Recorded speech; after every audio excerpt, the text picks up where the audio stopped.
तो भारतीय बाजारों में निचले स्तरों से बढ़िया रिकवरी। निफ्टी बैंक हरे निशान में, Nifty on the verge of green, करीब करीब फ्लैट टू नेगेटिव साइड पर कामकाज करता हुआ है। मिड कैप इंडेक्स करीब 1/4% नीचे और निफ्टी 22,025 के जोन्स में सो फार कामकाज कर रहा है। लोअर लेवल से एक बढ़िया रिकवरी के साथ मार्केट ट्रेड कर रहे हैं।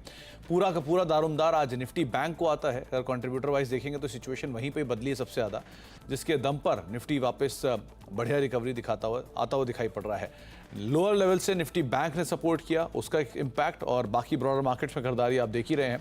कुछ देर पहले 400 शेयर या 600 शेयर तेजी में थे, अब रफली 800 शेयर तेजी में आ चुके हैं और 1590 शेयर गिरने वाले हैं। अभी भी डिक्लाइन ज़्यादा है क्योंकि स्मॉल कैप मिड कैप में उतनी रिकवरी नहीं है जितनी फ्रंटलाइन इंडेक्स में है, लेकिन फिर भी बाजार की जो स्थिति है वो पहले से आपको बेहतर ज़रूर दिखाई पड़ेगी। अरुण मंत्री हमारे साथ मौजूद हैं, मंत्री फिनमार्ट के। अरुण जी नमस्कार, स्वागत है कार्यक्रम में। आज 21,800 के आसपास के जो लोज मार्केट ने हिट किए, उन लोज से बाजार ने एक बढ़िया कमबैक दिया और नियर टर्म सपोर्ट भी मार्केट उसी को रीड कर रहा था। आप कैसे देख रहे हो मार्केट्स को? Good afternoon Sumit ji. Sumit ji, again आपने सही कहा, 21,750, 21,800 ये 19 अप्रैल के लोज थे और इसी के आसपास 100 डे मूविंग एवरेज भी है और एक ओवरसोल्ड जोन भी उसी के आसपास मार्केट में बना हुआ था। अगेन आप निफ्टी की ऑप्शन चेन भी देखते हैं तो 21,800 के आस पुट्स में ही हैवी राइटिंग देखने को मिल रही है, तो परफेक्ट सपोर्ट उसी के आसपास बना हुआ है। तो सुमित जी, अब शॉर्ट करने की राय तो नहीं है क्योंकि पिछले 4 या 5 दिनों में देखें तो कंटिन्यूअस मार्केट में एक गिरावट देखने को मिली है और एक अच्छे सपोर्ट से मार्केट बाउंस कर रहा है। तो बाय ऑन डिप्स की सलाह रहेगी निफ्टी में। जहां तक बात है 21,950, 21,920 एक अच्छे लेवल से वहां पे आता है मार्केट, तो वहां पे बाई करके चल सकते हैं। 21,850 का स्टॉप लॉस लगाए। 22,200 एक बड़ा ब्रेकआउट लेवल है। 22,200 के ऊपर जब तक निफ्टी नहीं निकलता उसमें एक बुलिश ट्रेंड बनने के आसार नहीं है, इसलिए पहला टारगेट 22,200 के आसपास ही रहेगा। तो ओवरऑल मुझे लग रहा है निफ्टी में एक बाय ऑन डिप्स की सलाह रहेगी, 22,200 का ऊपर में target. Buy on dips Nifty में 22,200 ऊपर के टारगेट्स के लिए आप लॉन्ग साइड पर निफ्टी पे जाएंगे। अरुण जी, निफ्टी बैंक इसको कैसे रीड कर रहे हो? कि निफ्टी बैंक का ही आज सपोर्ट आया है, वो अभी हरे निशान में, ज्यादा कंफर्टेबल सिचुएशन में, वहां क्या करें? Again Sumit ji, HDFC bank एक बड़ा कंट्रीब्यूटर रहा है बैंक निफ्टी को ऊपर लेके जाने में। रिसेंटली आईसीआईसीआई बैंक ने भी एक अच्छा उछाल दिखाया, तो जो सपोर्ट 21,800 निफ्टी में है वही सेम सपोर्ट 47,000 के आसपास बैंक निफ्टी में भी बना हुआ है। तो दोनों में कंपेयर करते हैं तो बैंक निफ्टी एक बेटर ट्रैजेक्टरी में नजर आ रहा है। चूंकि एक्सपायरी एक दिन पहले बैंक निफ्टी की देखने को मिलती है तो वहां पे थोड़ी कवरिंग ज्यादा देखने को मिल रही है। तो 47,100 के स्टॉप लॉस के साथ बैंक निफ्टी को भी लॉन्ग कर सकते हैं। अगर 50-100 रुपए पॉइंट की गिरावट आती है तो वहां पे लॉन्ग करें। 47,700, 47,900 ये दो ऊपर में टारगेट रहेंगे। तो दोनों इंडाइसेस में मुझे लग रहा है एक राउंड ऑफ शॉर्ट कवरिंग देखने को मिल सकती है। थोड़े नीचे अगर दोनों इंडाइसेस मिलते हैं तो वहां पे लॉन्ग करके चल सकते हैं। तो दोनों इंडिसीज में आप लॉन्ग साइड पे पोजीशन रखेंगे, बाय ऑन डिप्स आपके लिए ज्यादा बेहतर रहेगा। अरुण सर, कोई स्टॉक जिसके ऊपर आपकी नजर है? स्टॉक स्पेसिफिक अगेन हैवेल्स मुझे लग रहा है एक परफेक्ट फ्लैग एंड पोल का ब्रेकआउट दे रहा है, तो हैवेल्स में खरीदारी की सलाह रहेगी। 1690 का स्टॉप लॉस लगाएं और 1754 का टारगेट रखें। मुझे लग रहा है ये स्टॉक जिस हिसाब से ओवरऑल पोजीशनिंग नजर आ रही है और पॉलीकैप के बाद मुझे लग रहा है हैवेल्स में भी वो तेजी देखने को मिल सकती है, तो हैवेल्स में बाय करने की सलाह रहेगी। सेकंड अगेन एक कॉन्ट्राबैट रहेगा बीएचईएल में। बीएचईएल भी एक मुझे लग रहा है अपने सपोर्ट के आसपास खड़ा है, तो 272 के स्टॉप लॉस से आप बीएचईएल को बाय करें। 293 का ऊपर में टारगेट। 293 का टारगेट आप बीएचईएल में देख सकते हैं, डे हाई के आसपास पहुंच गया, ये भी 2% ऊपर। दूसरा हेवेल्स, एबीबी को आप कैसे रीड कर रहे हो अरुण सर? आज उसी का ही रिपल ओवर इफेक्ट जो है सब पे दिख रहा है, चाहे सीमेंस हो, बीएचईएल हो, पॉलीकैप का नंबर्स का इम्पैक्ट है हेवेल्स पे। सो आप कैसे रीड कर रहे हो एबीबी को? देखिए डेफिनेटली सुमित जी, ये आज 10% ऊपर है, इसलिए ये बाई के रेडार पे तो नहीं है पर डेफिनेटली स्ट्रॉन्ग काउंटर है।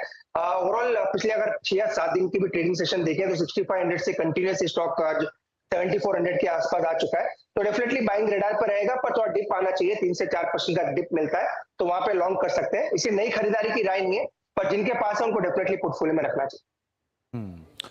तो एबीबी आप होल्ड कर सकते हैं, नई खरीदारी फिलहाल आप अवॉइड कर चल सकते हैं। दूसरा नाम है टाटा मोटर्स का, ये भी नंबर्स के बाद आज काफी टूटा है, इसको आप कैसे रीड कर रहे हो? देखिए अगेन एक एक्सीडेंट रहा है सुमित जी। आज के ट्रेड में देखें तो टाटा मोटर्स वीकेंड में सभी ये बात कर रहे थे कि हो सकता है स्टॉक आपको ऊपर खुलता हुआ नजर आए। अगेन जेएलआर की कमेंट्री जो देखने को मिली उसी के पास एक बड़ा रिएक्शन देखने को मिल रहा है, पर करंट लेवल मुझे लग रहा है अच्छे सपोर्ट के आसपास है। 930, 950 एक स्ट्रॉन्ग सपोर्ट जोन है, उसी के बीच में मिलता है तो डेफिनेटली पोर्टफोलियो में ऐड ऑन करना चाहिए। ट्रेडिंग के लिए राय नहीं है क्योंकि ट्रेडिंग के लिए चार्ट अभी आप कह सकते हैं एक डिटोरेट हो चुके हैं, पर इन्वेस्टमेंट करना है तो 930, 950 के बीच में मिलता है, तो वहां पे एक ट्रांस जरूर आपको Tata motor DVR even Tata Motors दोनों ही ऐड करके चल सकते। Tata motor and Tata motor DVR आप फॉल में यहाँ पे ऐड करें, ये आपको अरुण जी की राय है। चलिए आगे भी मैं अरुण सर से बातचीत करूंगा, लेकिन अब बैंक ऑफ इंडिया के नतीजे अच्छे रहे हैं। चौथी तिमाही में बैंक की ब्याज से आय और मुनाफा दोनों में 7% का उछाल आया है। एसेट क्वालिटी भी सुधरी है और तिमाही आधार पर एनआईएम्स में भी उछाल देखने को मिला है। सालाना आधार पर लोन ग्रोथ 5 तिमाही में बेस्ट रही है। हालांकि स्लिपेजेस बढ़े हैं और क्रेडिट कॉस्ट 12 तिमाही में सबसे ज़्यादा पर पहुंच गई है। नंबर से बातचीत करने के लिए हमारे साथ बैंक ऑफ इंडिया के MD and CEO Rajneesh Karnatak sir मौजूद हैं। रजनीश सर नमस्कार, स्वागत है कार्यक्रम में। नंबर्स वाइज भी देखें तो ग्लोबल बिजनेस 11 साढ़े 11%, ग्लोबल डिपॉजिट 10 साढ़े 10% के आसपास इंप्रूव हुआ, रिटेल एडवांसेस 18% बढ़ा, एग्रीकल्चर नंबर में इंप्रूवमेंट आया। तो चौतरफा साइड पे ही नंबर थोड़े बेटर साइड पे दिख रहे हैं। आप क्या कहना चाहोगे, कौन सी चीज़ें इस बारी ज़्यादा बेटर कंपनी के लिए काम करके गई, खासतौर से एनआईएम्स उस सिनेरियो में जहाँ पे ज़्यादातर बैंक्स के श्रिंक हो रहे हैं या एट पार है, आपके इंप्रूव हुए हैं, क्या वजह रही ऐसी? या जहाँ तक कि एडवांसेस की साइड है, वहाँ पे हमारी डोमेस्टिक एडवांसेस अगर आप देखेंगे तो 14% से इंक्रीज हुआ है और ग्लोबल एडवांसेस अराउंड 13% से इंक्रीज हुआ है। डिपॉजिट जहाँ तक हम बात करें तो ग्लोबल डिपॉजिट हमारा 12% बढ़ा है और ग्लोबल बिजनेस 11% बढ़ा है। रिटेल क्रेडिट में रैम सेगमेंट में हमारी 15% ग्रोथ हुई है, रिटेल, एग्रीकल्चर और एमएसएमई में।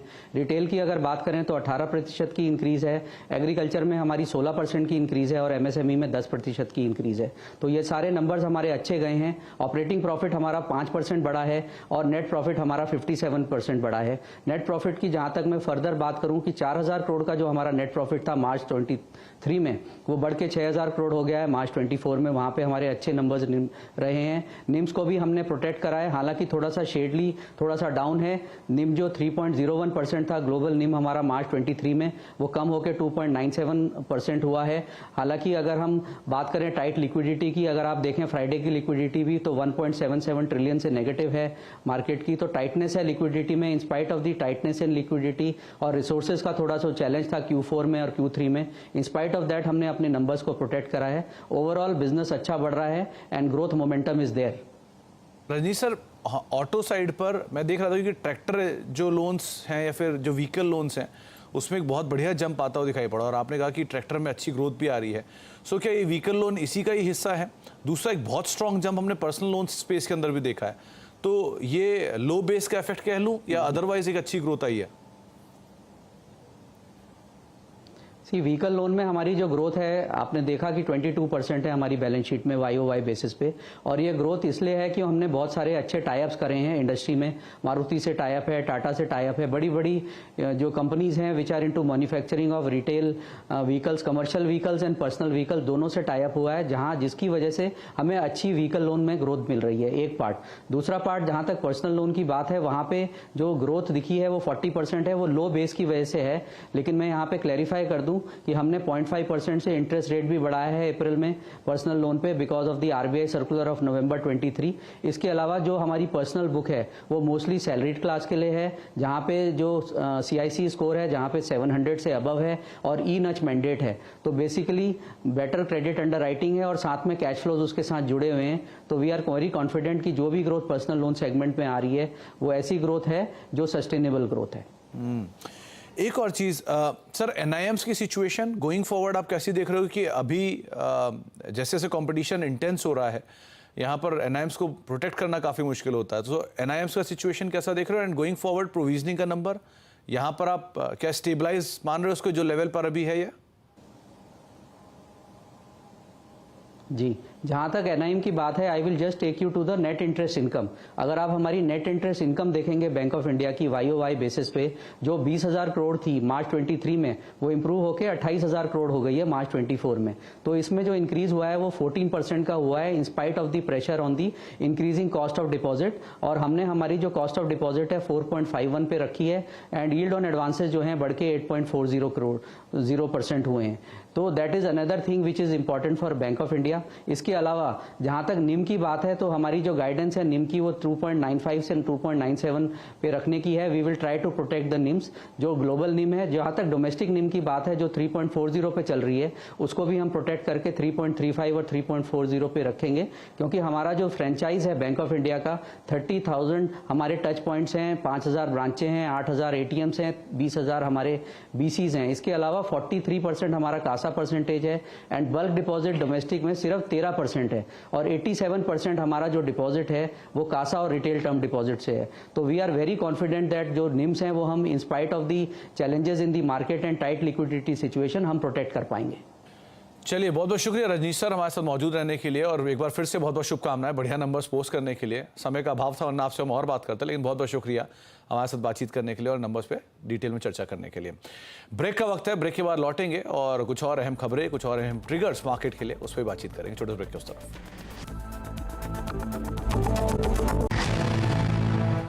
आप देख रहे हैं मिड कैप मंत्रा और मार्केट्स में एक बढ़िया रिकवरी मोड के साथ कामकाज हो रहा है, जहां पर लोअर लेवल से एक अच्छी रिकवरी, ना केवल निफ्टी, सेंसेक्स, निफ्टी बैंक, बल्कि मिड कैप, स्मॉल कैप भी लोअर लेवल से एक बढ़िया रिकवरी में कामकाज कर रहे हैं। अब कुछ और खबरों का रुख कर लेते हैं, जहां पे काशी में आज मेगा रोड शो से पहले पीएम मोदी ने नेटवर्क 18 को सुपर एक्सक्लूसिव इंटरव्यू दिया है। उन्होंने विपक्ष पर करारा हमला बोलते हुए कहा है कि इंडी अलायंस पूरी तरह से दिशाहीन हो चुका है और एनडीए आराम से 400 का आंकड़ा पार कर लेगा। आपको सुनवाते हैं। मोदी जी, चौथे चरण की वोटिंग जारी है, 3 चरण संपूर्ण हो चुके हैं। ये चुनाव आपको कहां जाता हुआ दिख रहा है? खासतौर पर तेलुगु स्टेट्स में भी वोटिंग है। पहले 3 चरण के जो चुनाव हुए हैं उससे मैं साफ देख रहा हूं कि